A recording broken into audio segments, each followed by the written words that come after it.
Today on Gamer Logic, we'll be talking about the surprise announced today from Inti Creates Bloodstained, Curse of the Moon 2.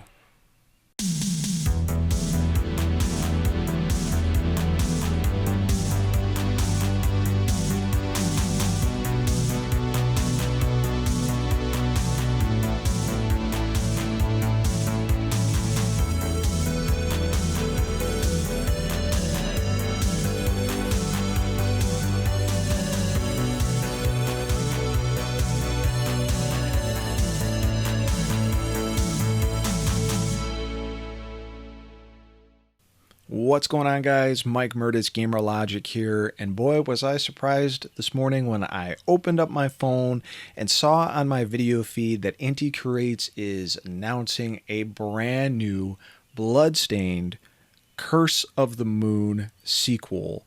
For those of you who are unfamiliar with the original game, there is obviously the main Bloodstained game that came out that took its obvious inspirations from Castlevania Symphony of the Night. I mean, it was by one of the main designers for it.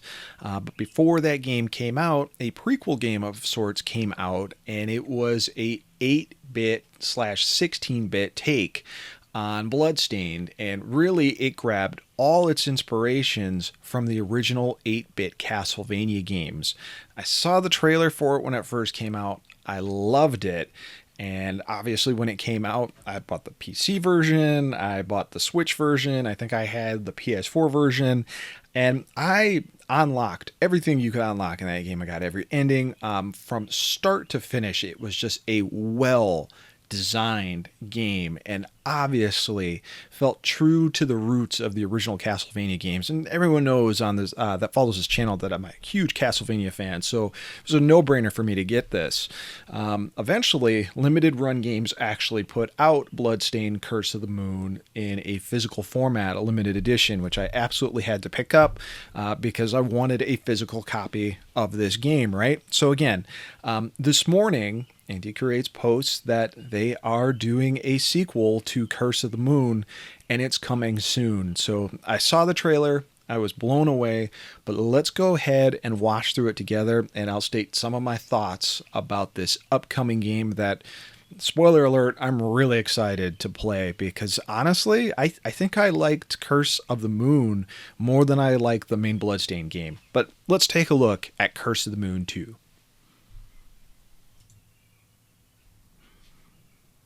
All right, rated for violence and blood, and there's the man of the hour, Koji Igarashi. You know, I will say, out of all the Kickstarter campaigns that I backed, I think probably the most enjoyment I got out of it, despite all the delays, was for Bloodstained here. And it's great. It's really awesome that they noticed that there was enough of a fan base for this first game to introduce a sequel. So here we go. Let's take a look at the trailer. Thank you, Iga. Inti Creates 25th anniversary. Right out of the gate here, we've got some cool scrolling. We got a hang glider here. Zangetsu is ready to kick some ass. And look at that. He's got some amazing attacks here. Looks like he's bringing back some of the stuff that he had from the first game.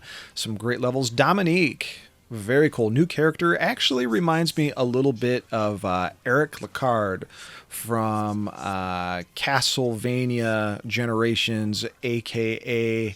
Castlevania Bloodlines on the Genesis. We got a soldier here, which is kind of cool. Different weapons. You can do a little bit of an army crawl. And then apparently there's a dog that drives this thing. And he's kind of got like this Mega Man X mech that he rides. All the character swapping is here. I'm sure you can probably kill characters too to gain more powers. The boss enemies look awesome. This is exciting. This looks like, of course, more of the same like we saw in the original one, but I am pumped for this and will definitely be picking this up day one.